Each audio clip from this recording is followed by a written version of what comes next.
Baik Pak Pras, selamat sore Pak Prasetyo. Sore Pak. Pertama-tama terima kasih Pak sudah berkenan mengikuti sesi coaching one to one ini. Wah, saya yang makasih Pak ini Pak. Sesi ini Pak mengikuti kode etik coaching yang ditetapkan oleh ICF, International Coaching Federation. Dan salah satu ketentuan coaching sebetulnya adalah sesi coaching bersifat konfidensial. Oke Pak. Namun karena tujuan sesi ini adalah untuk memberikan inspirasi, insight pada banyak orang, maka sesi ini akan direkam dan akan disiarkan, diupload di berbagai macam media sosial. Monggo. Apakah Bapak berkenan, Pak? Berkenan, silakan. Terima kasih Pak. Saya yakin nanti akan banyak orang dapat inspirasi dari seorang Pak Prasetyo Adinegoro. Amin ya robbal alamin. Baik. Pak Pras, coaching, sebuah proses coaching bisa mengikuti framework tertentu. Framework yang kita akan ikuti, yang saya kembangkan dengan nama I-Transform. Itu adalah tahapan dialog, diskusi. Pak Pras nggak perlu hafalkan, nanti ngikutin saja dari pertanyaan saya. Harapannya dengan framework itu kita bisa lebih menstrukturkan cara berpikir dan lebih katakanlah teliti dalam menganalisa pikiran kita sendiri. Oke. Baik Pak Pras, kita mulai ya Pak. Di bagian pertama di tahap level initiate, kita akan menentukan Pak di sore ini dalam waktu lebih kurang 45 sampai 60 menit. Baik. Apa yang ingin Bapak bicarakan bersama saya? Kalau saya ini Pak lebih cenderung ke soal karir sebenarnya. Karir saya tuh ngerasa mentok aja ya. Bahasa mentok itu apa ya kalau bahasa Indonesia? Stuck gitu ya. Stuck. Ya, mentok stuck Indonesia gitu. Pak, stuck Inggris. Oh iya ya. Saya pikir Jawa mentok gitu. Jadi iya betul. Saya ngerasa apa sih yang harus saya capai lagi gitu loh. Apa sih yang harus saya raih lagi itu sepertinya kok udah, ya mohon maaf, saya ngerasa kok everything is easy gitu loh Pak. Jadi dari mulai saya lulus kuliah, terus kerja, terus perpindahannya ada dua sisi, positif negatif. Positifnya mungkin saya gampang untuk mencari kerja, negatifnya mungkin pandangan orang yang saya mungkin dianggap kutu loncat. Tapi dibilang kutu loncat juga tidak sih. Saya kerja karir juga lumayan lama-lama. Termasuk yang terakhir kemarin saya di Daihatsu, itu pun lancar sebenarnya, tapi tahu-tahu kena COVID, saya langsung kena PHK, ya no problem, karena itu memang ya semuanya terjadi ke semua orang, dan saya pun nggak pernah merasakan non-job atau apa, karena begitu lepas dari Daihatsu, saya langsung di-hire sama perusahaan manufaktur yang ada di Samarinda gitu loh Pak. Seperti itu Pak. Jadi saya ngerasa kayak apa ya Pak ya, hampa ya. Apa sih yang pengen saya raih lagi itu loh Pak, yang pengen saya ini apa, saya pengen saya raih gitu loh.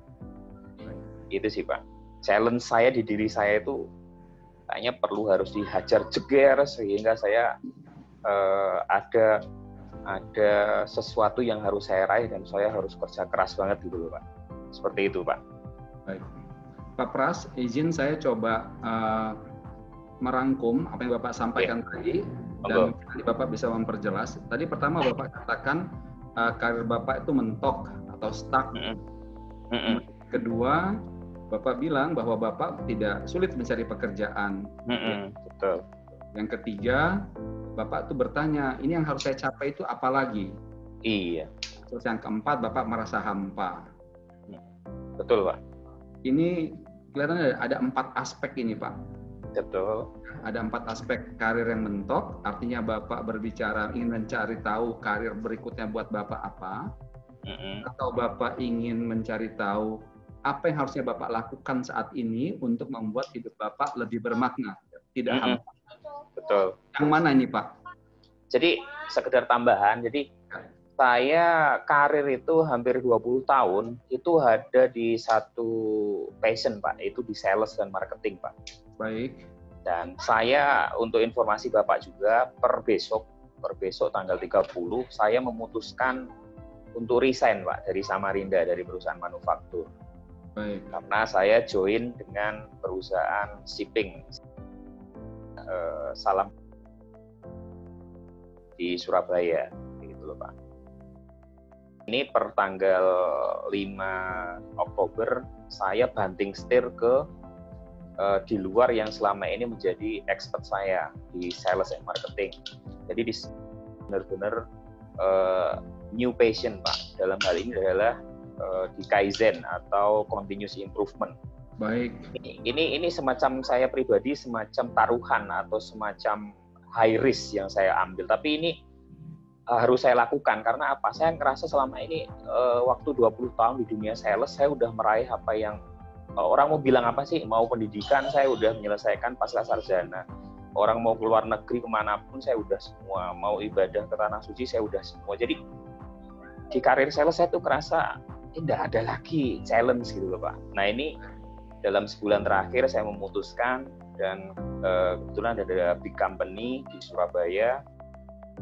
Itu perusahaan shipping, perusahaan logistik, kontainer, offering saya untuk posisi di luar sales and marketing dalam hal ini adalah untuk manajer continuous improvement.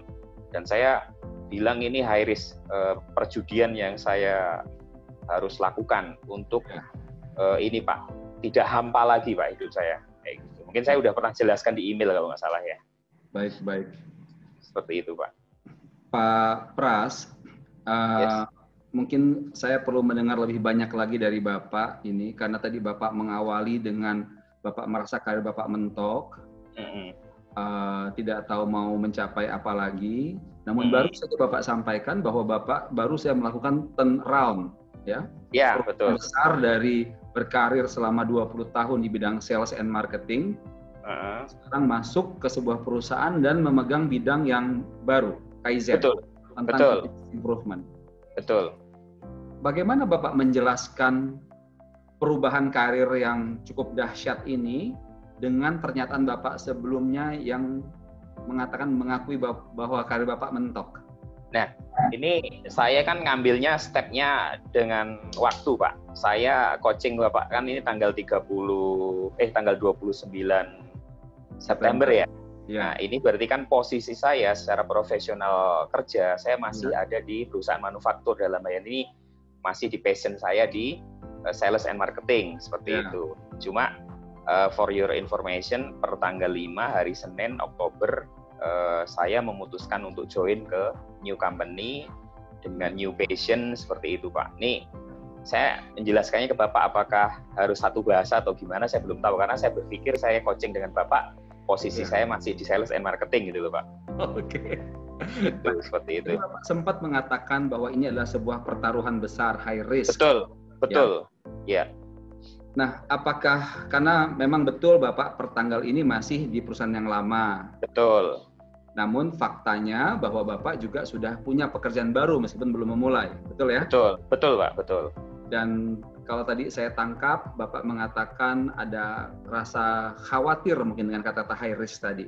Pasti Pak, saya harus jujur pasti. Ini new passion, benar-benar new company, seperti itu Pak. Lantas apakah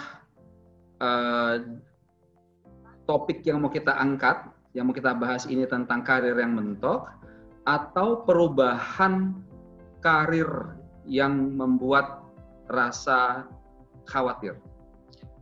Mungkin lebih condong ke yang paling dekat dengan saya itu perubahan karir, Pak. Perubahan karir ya? Ya, perubahan karir, Pak. Baik, Pak. Berarti kita tentukan ya, menurut Bapak, berarti tema kita sore ini adalah perubahan karir. Ya, switching karir ya. Switching karir, ya. Meskipun itu pilihan Bapak sendiri, pilihan karir ini menimbulkan rasa khawatir atau bahkan mungkin ketakutan. Pasti, Pak. Tapi ini harus saya ambil gitu loh. Saya profesional dan harus dalam hidup itu saya harus memilih, Pak. Saya tidak mau abu-abu. Kalaupun misalnya dalam hal ini nanti suatu saat pahitnya saya gagal, tapi setidaknya saya udah memilih gitu, Pak. Baik. Nah, dalam konteks perubahan karir, karena Bapak sudah memilihnya, gitu ya. Betul. Harusnya Bapak katakan, kalaupun nanti Bapak katakanlah gagal, gitu. Nah, apakah kita mau coba persempit lagi Pak topik pembahasannya tentang kekhawatiran apa yang muncul di benak Bapak dalam kaitan perubahan karir ini? Boleh, tapi nggak tahu apakah nanti keputusan di Bapak ya, apakah boleh dispesifikkan lagi. Cuma di saya Pak, keputusannya di Bapak, di Pak Pras, bukan saya. Oh, di saya, oke. Jadi gini, kekhawatiran ini kan keputusan sudah saya ambil Pak. Betul. Untuk join new company, new passion bagi saya. Saya kemarin sekilas, ya lumayan lama, hampir sebulan saya mempelajari new company yang offering ke saya. Ada kekhawatiran saya apa? Saya sekarang umur 39 Pak. Nah, nanti saya masuk di samping perusahaan baru, passion baru, saya melihat tim yang saya nanti join, itu kebanyakan mayoritas adalah anak-anak milenial, Pak. Ya. Di mana anak-anak milenial kan kita tahu sama tahu, mereka luar biasa, Pak. Dalam hal kompetensi, keilmuan, akademis, dan lain-lain. Itu kekhawatiran pertama. Tetapi soal kompetensi, dengan sendirinya saya bilang kepada diri saya sendiri, saya punya experience yang mereka tidak punya. Dan itu mungkin saya bisa untuk handle. Tetapi jujur ketakutan seperti itu ada. Seperti itu Pak. Jadi sekali lagi secara umum ya saya melihatnya ini semacam tuntutan ke saya. Adrenalin saya itu seperti kayak kalau kita main di roller coaster seperti itu, naik turunkan seperti itu Pak. Itu Pak yang saya rasakan Pak gitu. Baik. Jadi yang saya butuhkan coaching ini buat saya mantap dengan pilihan ini Pak. Walaupun ini sudah saya pilih gitu loh Pak. Bahwa saya mampu gitu loh. Ya, baik.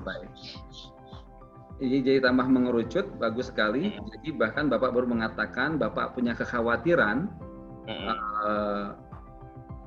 tentang persaingan dengan para generasi milenial yang Bapak lihat punya kemampuan. Iya. Namun Bapak juga punya pengalaman yang kita tidak punya, gitu ya. Iya. Jadi, pengalaman versus kompetensi atau pengetahuan yang baru dimiliki oleh para generasi milenial. Betul Pak, betul. Gitu ya. Ini topik kita. Kemudian Bapak ingin dari sesi coaching ini, berarti kita masuk ke target, gitu ya. Bagaimana meyakinkan diri Bapak? Yes, betul. Menempuh karir ini sepenuh hati, tanpa punya rasa kekhawatiran, begitu? Iya, betul Pak. Oke. Jadi mantapkan hati saya Pak, mantapkan apa yang saya pilih ini benar-benar, walaupun ini saya udah memilih gitu. Kalau saya pribadi soal persaingan, kalau misalnya sama-sama apple to apple dengan generasi saya, no problem lah, udah terbiasa Pak. Tapi ini adalah persaingan dengan anak-anak milenial yang umur-umur di bawah under 30 ya, Bapak tahu sendiri kan, mereka luar biasa gitu. Seperti itu. Baik. Berarti dalam waktu lebih kurang sisa 30 menit ke depan, 34 menit ke depan, Bapak ingin bagaimana memantapkan hati dalam pilihan karir yang sudah Bapak tetapkan ini. Iya Pak. Begitu ya? Baik. Iya. Pak Pras, boleh ceritakan apa saja yang Bapak pikirkan waktu memutuskan memilih karir ini, Pak? Karir baru ini. Jadi gini, Pak, saya tuh terpaku di ZA Bapak itu kayak ini, mantan Bupati ini, Tanah Bumbu, Pak Zairul Azhar. Jadi yang ada di pikiran saya, Pak, itu yang tadi pertama kali saya diskus sama Bapak, pertama kali kita diskusi, pertama kali kita ngobrol tadi adalah soal kejenuhan saya, Pak. Jujur saja saya hampir 20 tahun ini dari posisi paling rendah, salesman door to door, sampai saya posisi di level manager dan pegang nasional di dealer, semuanya di dealer mobil, Pak. Itu udah pernah saya rasakan. Baik. Yang namanya reward dan lain-lain saya udah pernah rasakan gitu loh Pak. Ini sampai pada titik jenuh saya, nggak tahu apa ya namanya yang tadi saya bilang Bapak, sampai titik jenuh. Saya sepertinya selama ini 20 tahun itu lebih ke arah eksekusi Pak, eksekusi, ketemu customer, eksekusi, memberikan keputusan, memberikan nilai diskon, memberikan nilai harga, dan lain semua eksekusi. Nah, saya ngerasa ini kok kayaknya rugi saya. Karena semakin kita bertambah umur, bertambah pengalaman, harusnya switching karir itu juga harus ada, dari eksekusi ke main strategik gitu loh Pak. Mau saya bawa kemana sih company yang menggaji saya gitu loh Pak. Terus kedua, saya harus lebih memprioritaskan dalam hal ini adalah delegasi. Ya, saya dengan pengalaman yang ada, bagaimana caranya saya bisa create new leader yang ada di bawah saya. Itu yang ada di otak saya Pak. Jadi bukan soal eksekusi lagi, bukan soal lapangan lagi, gitu Pak. Saya pingin apa yang sudah saya raih selama 20 tahun bisa saya gambarkan, bisa saya explore, orang lain bisa menikmati, orang lain bisa mencontoh apa yang sudah lakukan. Dan ketika ada offering dari perusahaan, passion-nya adalah Kaizen, passion-nya adalah continuous improvement, saya merasa ini cocok banget nih. Karena basically dari Kaizen dan continuous improvement adalah melakukan perbaikan secara terus-menerus, Pak. Baik. Seperti itu, Pak. Baik. Jadi ketika Bapak memutuskan, kalau saya rangkum tadi, sebenarnya Bapak itu sudah memikirkan dengan pengalaman Bapak ini punya sudah sensing sense tentang strategi. Sehingga Bapak yakin Bapak itu punya kemampuan tentang strategi dan kemudian bisa membangun cara delegasi. Iya, betul Pak. Nah, apakah bisa kita katakan bahwa pemahaman Bapak tentang strategi dan keinginan Bapak untuk bisa membangun tim dengan proses delegasi sebagai kekuatannya Bapak? Saya bilang itu faktor paling dominan malah, bukan hanya sekedar strong ya? saya. Iya, paling dominan saya. Baik. Baik, Pak. Jadi kita kunci dulu ya, faktor paling dominannya adalah pemahaman Bapak tentang strategi dan keinginan Bapak untuk bisa membangun proses delegasi. Betul, betul Pak. Nah, karena sekarang masuk ke dalam karir yang baru, kita masuk ke tahapan selanjutnya, hal apa yang paling Bapak tidak ketahui di area Kaizen ini yang membuat Bapak agak khawatir bersaing dengan kaum milenial? Hanya satu Pak, soal sertifikasi Pak. Oke. Sertifikasi. Sertifikasi. Iya, karena di Kaizen terus di continuous improvement, yang saya sebulan terakhir kan coba untuk mempelajari Pak, karir baru saya, company baru saya, divisi baru saya pelajari. Secara experience, apa yang ada nanti di depan saya dengan karir baru, mungkin saya sudah melakukan, tapi secara eksekusi, secara experience. Tetapi mereka juga butuh yang namanya pengakuan atau speak by datanya berdasarkan sertifikasi, dan itu saya yang belum punya. Ambil contoh yang paling sederhana di Kaizen adalah Lean Six Sigma itu loh Pak. Ya. Saya ngerti Lean Six Sigma, bahkan mungkin sudah mempelajari dan bahkan melakukan selama 20 tahun saya berkarir. Tapi pengakuan saya nggak bisa menunjukkan karena saya nggak ada sertifikasi gitu loh Pak.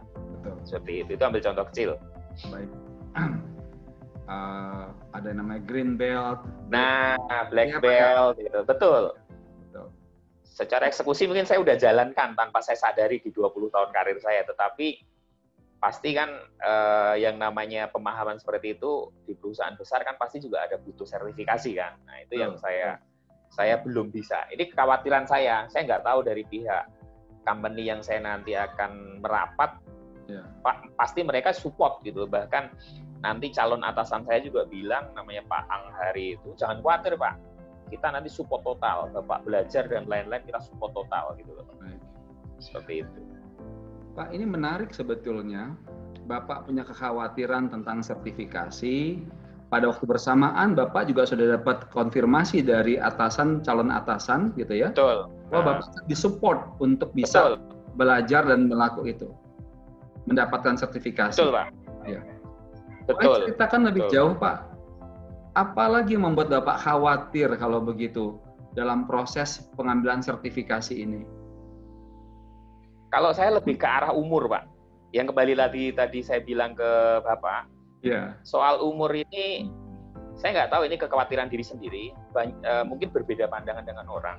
Saya merasa umur saya udah, sorry ya, sudah lanjut mungkin ya. Saya umur 39 Pak, menjelang 40 gitu loh Pak. Iya. Nah, terus terang, sekali lagi, di divisi Kaizen, di divisi Continuous Improvement yang akan saya masuk nanti, saya udah sedikit banyak udah mempelajari nanti di company baru, di divisi baru saya yang tadi saya bilang. Mayoritas adalah anak-anak milenial dan mereka luar biasa kalau soal-soal yang sifatnya teoritis dan lain. Itu yang saya khawatirkan Pak. Seperti itu. Baik. Pak, karena tadi Bapak itu di awal mengatakan karir saya mentok, saya mau apa lagi gitu. Namun bahwa Bapak sebetulnya saat ini sudah dapat pekerjaan baru dengan karir baru ya. Ya. Kalau boleh saya mau bertanya Pak, sebetulnya kekhawatiran Bapak bersaing dengan kaum milenial terkait dengan sertifikasi ini terkait dengan pekerjaan yang akan Bapak lakukan di perusahaan atau terkait dengan arah kemudian ke depannya? Apakah yang terakhir Pak? Yang terakhir ya? Ya, kalau untuk yang pertama, saya yakin lah. Anggap saja kan yang namanya new company, new employee itu kan ada namanya probation kan 3 bulan. Iya. Saya berani invest waktu untuk belajar 3 bulan, katakanlah saya beranilah pastikan siang malam pagi saya belajar total, saya yakin pasti bisa melewati gitu loh Pak. Baik. Ya kan, saya yakin, saya dengan kompetensi yang saya miliki saya yakin. Ya. Tapi kemudian ketika saya dihadapkan ke depannya mau kemana lagi, ini yang jadi bahan pertanyaan saya gitu Pak. Mungkin lebih condong ke khawatir gitu loh Pak. Ya. Pak, yang Bapak maksudkan ke depannya itu setelah 3 bulan atau setelah sekian tahun bekerja? Sekian tahun Pak, kenapa?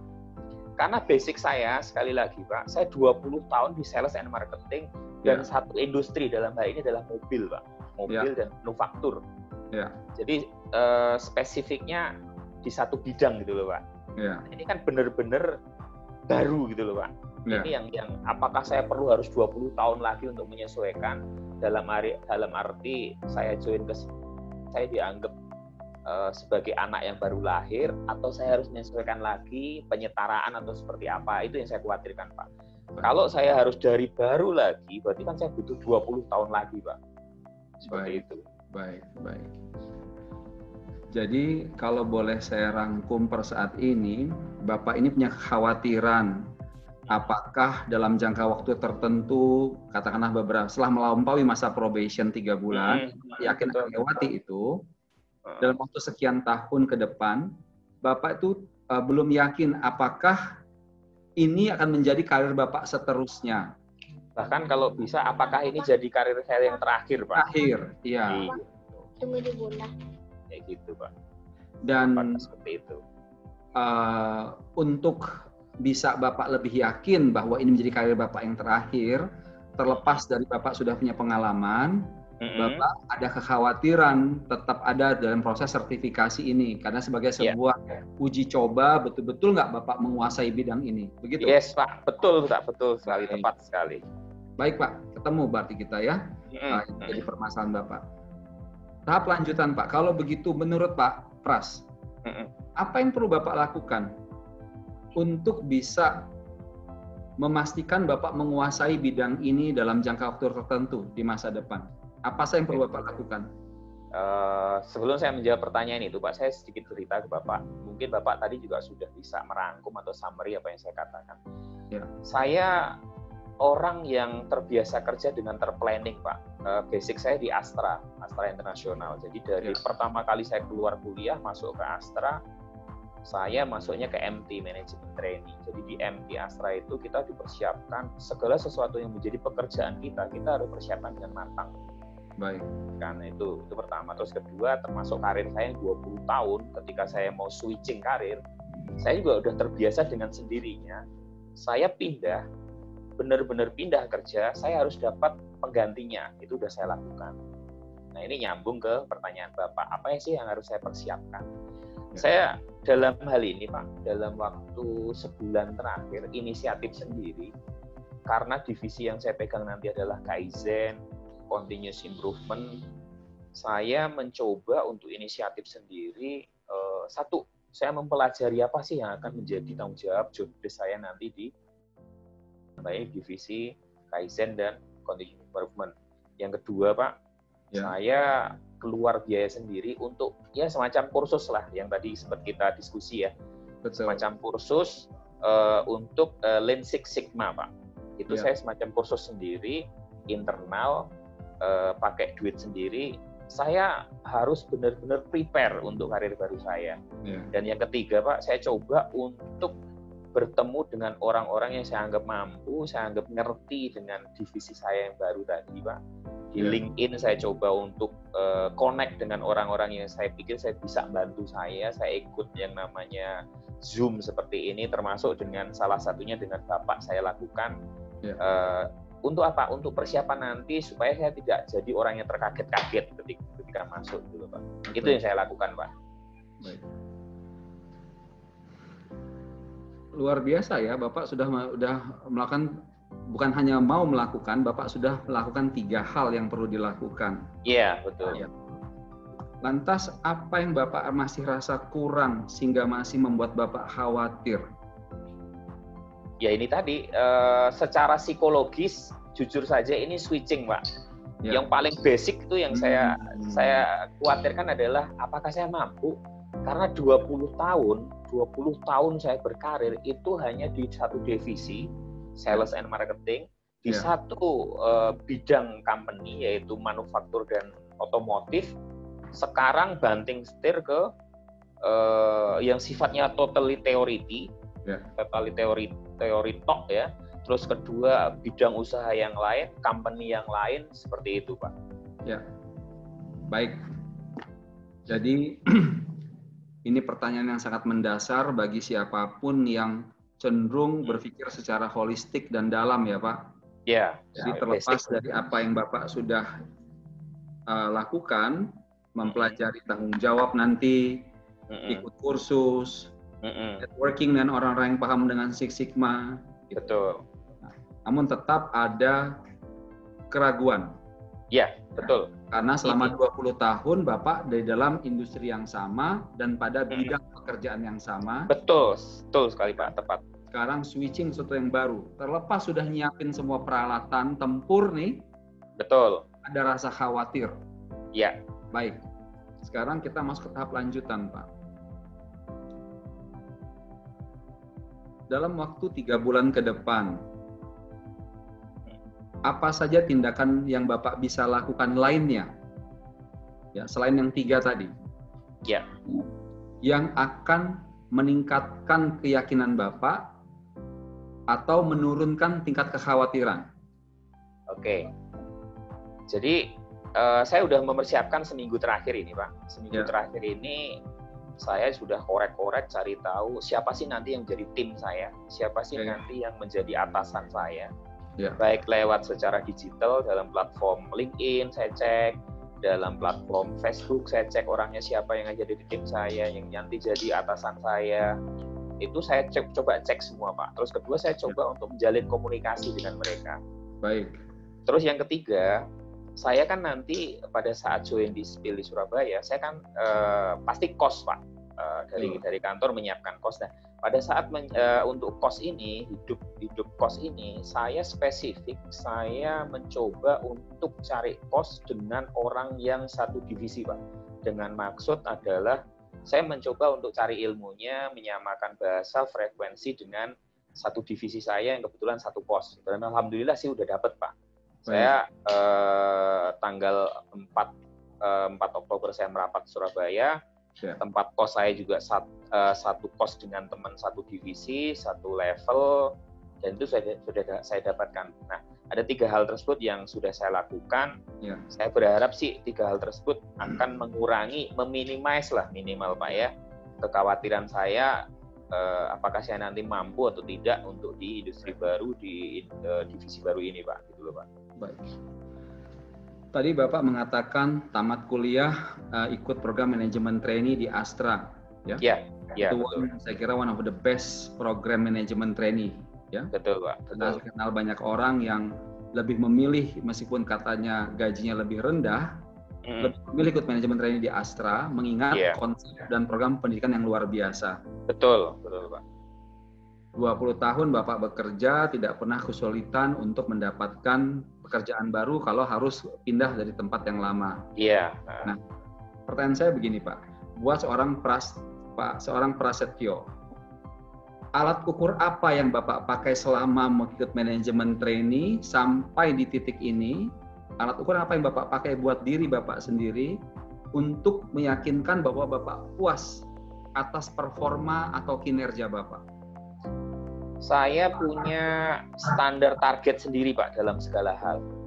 Ambil contoh misalnya pekerjaan. Kalau kita di Astra, itu kan kita udah pasti tahu angka yang harus kita raih itu berapa. Standar target dari perusahaan.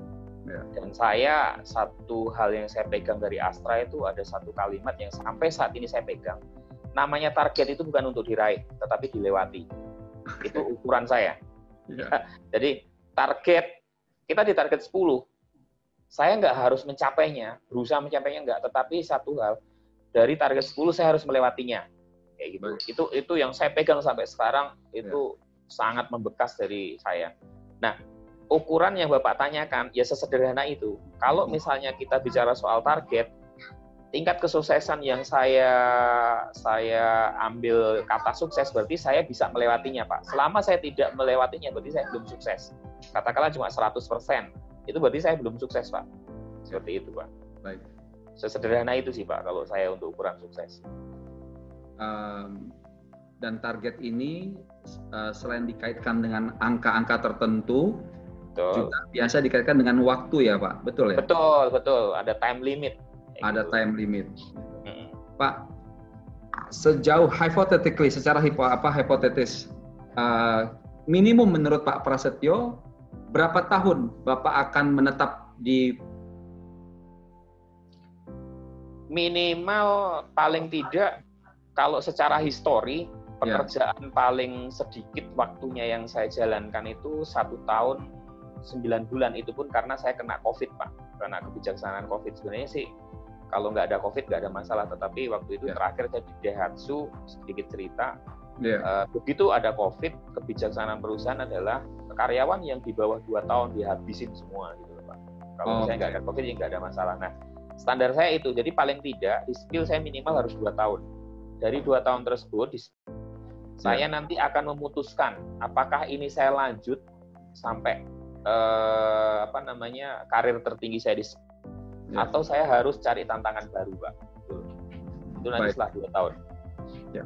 Dan kalau boleh saya hubungkan sama pernyataan Bapak sebelumnya, setelah katakanlah 2 tahun di nanti, apakah mungkin Bapak nanti pindah ke industri, kembali ke industri yang kembali kepada keahlian Bapak yang selama 20 tahun, sales dan marketing? Bapak bisa menebak. Ya. Atau Bapak meneruskan karir di bidang Kaizen? Aduh, luar biasa. Salut Pak saya. Yang pertama tadi Bapak, saya 2 tahun nanti di... Ya. Persis yang Bapak tadi, Bapak bisa baca pikiran saya. Saya punya pikiran, apakah nanti saya balik lagi ke industri yang saya kuasai, saya expert sama 20 tahun, atau pindah perusahaan lain dengan kondisi yang baru, itu yang belum saya putuskan. Tapi Bapak udah salut ya saya. Bapak udah bisa nebak saya ke sananya. Nah, untuk itu kan karena Bapak sudah terbiasa dengan pencapaian target untuk mengetahui tingkat keberhasilan Bapak, ya, maka kan Bapak butuh alat ukur nih. Jadi dalam 2 tahun itu Bapak untuk bisa menentukan apakah Bapak akan lanjut membangun karir sebagai seorang expert di Kaizen atau kembali kepada dunia yang lama. Menurut ukuran keberhasilan yang Bapak buat selama 2 tahun ke depan. Betul Pak. Begitu saya sudah punya semacam karir path Pak di otak saya. Jadi selama 2 tahun tersebut saya harus upgrade Pak. Karena posisi saya sekarang diterima kan sebagai senior manager Pak ya. Ya kan? Itu di bawah level GM. Jadi yang ada di otak saya sekarang adalah bagaimana dalam waktu 2 tahun tersebut saya bisa naik upgrade. Kalau posisi saya sama saja, saya dalam 2 tahun itu sama saja, berarti saya bilang saya gagal. Baik. Baik. Seperti itu Pak. Saya harus naik minimal di posisi general manager gitu Pak. Baik. Jadi buat seorang Prasetyo ini bukan soal khawatir bisa atau tidak bisa sebetulnya. Yes. Tapi bagaimana memastikan dalam waktu paling tidak 2 tahun ke depan Bapak bisa mencapai level yang lebih tinggi. Betul. Sebagai bahan baku keyakinan Bapak untuk meneruskan karir di bidang ini. Betul Pak. Setuju. Ya. Iya. Jadi di titik ini, baik Pak, sebelum kita masuk ke bagian yang terakhir di level manifest, boleh ceritakan Pak, per saat ini apa yang Bapak dapatkan dari sesi ini? Saya mendapatkan sesi pemantapan Pak kalau di diskusi sama Bapak. Ada beberapa tabir yang sampai tadi sebelum ketemu Bapak masih rancu, masih abu-abu, saya terbuka Pak. Salah satu yang bikin saya terbuka tadi adalah bagaimana saya sebenarnya sudah menyiapkan, cuma saya kadang-kadang takut pada diri sendiri, kayak semacam sindrom ya kayak gitu Pak ya. Nah saya ketemu Bapak bisa membuka tabir ini, nggak perlu khawatir lah Pras gitu loh. You sudah menyiapkan, selama prepare you udah oke, kenapa harus takut? Itu yang saya tangkap Pak. Baik. Sesi ini Pak. Baik, terima kasih Pak. Sekarang untuk di tahapan terakhir coaching ini di level manifesto, pertanyaan saya begini, karena kita bicara tentang reinforcement, penguatan rasa, dan tadi kan Bapak di awal-awal mengatakan juga bagaimana supaya hidup Bapak tidak hampa, what's next for you gitu ya. Iya, betul. Pertanyaan saya gini Pak, apa yang Bapak bayangkan pada diri Bapak 2-5 tahun dari sekarang? Bapak bayangkan kehidupan, karir, dan personal yang seperti apa bila Bapak sungguh-sungguh berhasil sebagai seorang ahli di dunia Kaizen? Oke, ini sudah saya pikirkan juga Pak. 2 tahun ke depan, saya sudah harus di level GM, General Manager. Kemudian saya ada cita-cita terpendam Pak sampai saat ini, mungkin orang nggak ada yang tahu. Orang mungkin melihat saya secara fisik, oh saya udah di level manager, semua sudah ada, keluarga, anak 2, bahagia, bla bla bla. Tapi ada satu hal yang sampai saat ini menjadi cita-cita saya adalah saya ingin jadi guru. Maksudnya apa? Benar, sederhana itu. Luar biasa, betul, bagus. Saya pengen jadi guru. Nah, cita-cita saya apa? Di level 2 tahun ke depan, saya juga terus terang sudah ngomong sama istri juga, saya menyisihkan sebagian saving saya, invest saya pengen ambil program doktoral S3 Pak, khususnya entah nanti di marketing atau di di Kaizen-nya atau apalah nanti yang relate ya kan, yang di program doktoral. Setelah program doktoral tersebut Pak, saya pingin di tahun ketiga saya di SPIL, saya bisa ngajar. Ya entah dosen, entah nanti di sendiri ada. Kemarin saya coba untuk, kan kita begitu kita mau masuk karyawan, new employee itu kan kita diminta untuk buat business plan gitu loh Pak. Business plan. Nah, salah satu business plan saya yang saya tawarkan adalah mungkin ya karena business plan itu tarik hire saya menawarkan yang besar, perusahaan yang TBK, perusahaan yang sekarang adalah 10 besar perusahaan ekspedisi di Indonesia secara nasional, di luar negeri juga ada, tapi kekurangannya satu, nggak ada yang namanya semacam sekolahnya gitu apa ya istilahnya. Saya menawarkan ada namanya SPIL University gitu loh Pak. Itu 3 tahun ke depan saya ngajukan proposal, budgetnya berapa, targetnya apa, semacam MT di Astra gitu Pak. Lebih spesifik. Saya yang akan pegang program itu di tahun ketiga. Saya kepala sekolahnya atau anggap saya sebagai dosen, terserah lah. Saya ingin itu yang menjadi tanggung jawab saya nanti. Saya akan support SPIL dengan orang-orang yang sudah saya bina, saya rekrut dari Sabang sampai Merauke, universitas ternama atau level-level di SMA atau STM terbaik, saya kumpulkan di SPIL University, kayak tarunanya gitu loh Pak. Betul. Itu kalau internal di satu company di SPIL, tapi di eksternalnya apa? Saya punya ijazah S3 ya kan, punya doktoral. Saya pasti akan share apa yang saya punya, ilmu yang saya punya baik dari sales dan di SPIL ke kuliah-kuliah, ke kampus-kampus seperti itu Pak. Dosen tidak tetap lah di malam hari setelah kuliah. Itu cita-cita saya Pak. Itu sampai 5 tahun ke depan. Seperti itu Pak. Jadi sebetulnya kalau saya boleh rangkum, kekhawatiran Bapak ini bukan terlalu besar tentang mampu tidak mampu bekerja sebagai seorang expert di Kaizen, tapi Bapak khawatir apakah 2 tahun ke depan ini bisa membawa Bapak kepada cita-cita besar Bapak yang terpendam selama ini. Ya, bisa Pak. Jadi kalau Bapak nanti berhasil dalam 2 tahun ke depan di Kaizen, Bapak akan lebih yakin bisa mencapai mimpi terpendam sebagai guru, kepala sekolah, kepala manajemen training atau universitas bahkan sekalipun. Ya, gitu. Betul Pak, betul. Seperti itu Pak. Pertanyaan terakhir Pak, bagaimana cara Bapak menggunakan misi mimpi terpendam ini sepanjang 2 tahun ke depan untuk lebih bisa mengasah kemampuan Bapak di bidang Kaizen? Kalau untuk spesifik Kaizen saya belum Pak, tetapi dalam waktu 2 tahun terakhir ini dan sampai hari ini keahlian saya kan di bidang sales and marketing.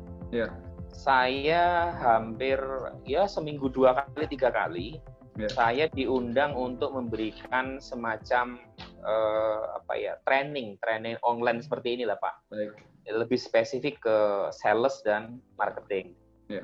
Bahkan ada yang ngontrak saya itu yang kartu prakerja dari pemerintah itu selama 2 tahun saya harus memberi materi tentang salesmanship, tentang marketing untuk digunakan oleh teman-teman yang prakerja gitu Pak. Baik. Terus kedua, kalau misalnya Bapak sempat stalking LinkedIn saya, saya rutin, saya konsisten untuk membagi pengalaman saya dalam postingan-postingan yang berhubungan dengan sales and marketing. Dan itu jujur saja, kalau secara rupiah saya juga dapat Pak dari LinkedIn itu. Jadi materi-materi yang saya tulis di LinkedIn itu banyak sekali disedot oleh praktisi-praktisi company, minta izin, walaupun saya nggak minta imbalan, tetapi kadang-kadang dari company-company tersebut memberikan semacam ini Pak, reward lah, dibayar berapa, ya udahlah terserah. Terus ketiga, apa yang saya lakukan, saya sudah membuat 2 buku Pak, 2 buku kumpulan dari materi-materi training yang saya sampaikan ke company-company, termasuk saya share yang ke LinkedIn itu. Kalau Bapak cek di tulisan-tulisan saya itu saya kumpulkan dalam 1 buku. Saya sudah membuat 2 buku Pak, seperti itu. Tapi internal sih Pak itu. Jadi dalam arti untuk lingkungan sendiri gitu loh Pak. Baik. Jadi di titik ini Bapak sebetulnya sudah mengkaitkan kembali bahwa aktivitas Bapak selama ini pun gitu ya, sudah mengarahkan Bapak jadi seorang pendidik dalam corporate ya, dalam konteks. Iya, betul. Khususnya di salesmanship Pak. Ya. Saya sering dapat undangan perusahaan-perusahaan untuk memberi materi training kayak gitu. Ya. Sekedar penutup Pak, Bapak bisa, bukan bisa, tentu bisa. Apa yang Bapak bayangkan untuk menginkorporasi Lean ke dalam sales. Lean ke dalam sales maksudnya gimana Pak? Lean konsep. Karena kan selama ini biasanya Lean tuh dipakai ke manufaktur saja biasanya. Secara umum orang berpikir kalau Lean Kaizen, Lean management, kan orang cenderung berpikir manufaktur. Tadi kan Bapak 20 tahun pengalaman di bidang sales and marketing. Betul. Ya. Apa yang Bapak pikirkan tentang kemungkinan incorporating Lean konsep Kaizen ke dalam sales atau sales ke dalam Lean? Nah, ini. Jadi saya berharap nanti Lean-nya itu Pak, bagaimana caranya kita ini mau nggak mau, suka nggak suka kan bersentuhan dengan konsep digital Pak, semakin ke depan Pak. Ya. Nah, saya ingin ada koneksi antara digital dengan sales, dengan Lean, dengan Kaizen yang ada. Ambil contoh sederhana seperti ini Pak. Ya. Itu kan ada sekitar 70 brand se-Indonesia, 70 cabang se-Indonesia, 6 di luar negeri. Nah, bagaimana dari 75 cabang yang ada di Indonesia dan luar negeri itu terkoneksi dalam satu digital, ya kan? Kalau misalnya terjadi proses yang salah, otomatis nanti ada notifikasi. Ini perbaikan ini yang pengen saya sampaikan ke mereka. Mereka punya, saya udah pelajari kemarin diskusi juga. Mereka memang punya namanya alat, punya namanya support IT yang luar biasa. Tetapi saya melihat ini ada yang kurang gitu. Tapi saya untuk mengungkapkan apa yang kurang itu saya susah banget karena saya nggak ada di dalamnya gitu loh Pak. Ya. Ya ini sementara aja. Jadi saya bagaimana nanti konsep saya di Kaizen bisa terkoneksi dengan sendirinya semua manpower yang ada di secara digital kepada pemangku kebijakan, pemberi keputusan gitu loh Pak. Jadi nanti kita bisa bersaing dengan company yang lain dalam soal kecepatan, dalam soal waktu dan lain, biaya dan lain itu langsung semua terkoneksi gitu loh Pak. Itu yang saya pikirkan sih Pak, seperti itu. Dan ini terkait langsung tadi ketika Bapak bisa tentang strategi ya. Iya, gitu. Kan hubungannya ada sales juga, Pak. Iya. Kayak gitu. Baik, Pak Prasetyo sebagai penutup. Dengan itu semua yang Bapak baru sampaikan, bagaimana Bapak bisa menggambarkan dengan tuntas dengan sekian cabang di dalam negeri, di luar negeri, isu yang terkait. Bapak hubungkan antara pengalaman Bapak 20 tahun di sales and marketing, kemampuan berpikir Bapak untuk mengembangkan lean konsep dan dikaitkan dalam dunia digital. Dengan ini semua, seberapa yakin Bapak bisa mencapai target Bapak? Untuk menjadi kalau posisi sekarang Pak, dengan kondisi saya belum join, saya yakin 90% sih saya mampu Pak. Hitung-hitungannya 90% saya mampu. Kenapa? Karena sudah prepare, saya sudah do the best untuk support diri saya sendiri, baik secara pribadi, keluarga, orang lain saya ajak diskusi dan lain-lain untuk masuk ke itu 90%. Nah 10%-nya itu yang barusan kita diskusikan Pak. Baik gitu. Pak Pras. Baik Pak Prasetyo, kita sudah ada di ujung sesi. Saya minta Bapak berkenan untuk menyampaikan, berangkat tadi dari rasa karir yang mentok, tidak tahu mau kemana lagi, merasa hampa, dan penjelasan yang sangat kompleks tentang perjalanan karir dan apa yang akan Bapak lakukan. Per titik ini, apa yang Bapak rasakan setelah mengikuti sesi ini? Terima kasih Pak Zulfikar Alimuddin. Saya manggilnya apa Pak ya? Pak Zulfikar aja. Boleh. Jadi ini saya bisa katakan Bapak di sesi ini sebagai pembuka tabir Pak. Hal-hal yang selama ini saya rancu, saya ulang lagi yang tadi seperti saya bilang, rancu masih abu-abu, Bapak bisa iris, Bapak bisa menghapusnya, Bapak bisa memberikan penjelasan ke saya bahwa kalau memang kita prepare-nya oke, kenapa harus jangan ditakutkan gitu, hajar aja gitu. Itu yang saya tangkap seperti itu Pak. Terus kedua, Bapak orangnya rinci dan Bapak bisa dari yang pas saya jelaskan, Bapak bisa saya terlalu ini kalau saya bilang Bapak dukun. Yang saya tadi langsung tek gitu, langsung mengena di hati saya adalah Bapak bisa langsung membaca pikiran saya yang ada dua hal tadi. Pada saat nanti kedepannya saya harus apakah stay di posisi yang sudah saya jalani masuk ke tahun ke depan atau kembali lagi. Itu benar-benar tadi unpredictable Pak. Bapak bisa ngomong seperti itu, saya langsung dep. Seperti itu Pak. Itu dua hal yang saya dapat, sehingga dari dua hal yang Bapak sampaikan membuka tabir dan Bapak tahu apa yang harus saya lakukan 2 tahun atau 5 tahun ke depan, saya semakin yakin dengan switching karir yang saya lakukan saat ini. Kalaupun ada 10% yang tadi saya bilang tingkat kegagalan saya, itu berarti dari diri saya Pak. Ya, itu berarti dari diri saya. Seperti itu Pak. Baik Pak Prasetyo Adi Nugroho, terima kasih Pak. Sama-sama Pak. Atas waktunya, dan semoga, bukan hanya saya tidak bilang semoga, yakin saya Bapak akan sukses. Yakin. Ya.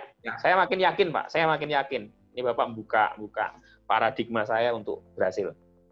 Baik, terima kasih Pak Pras. Selamat sore Pak. Assalamualaikum. Selamat sore. Waalaikumsalam.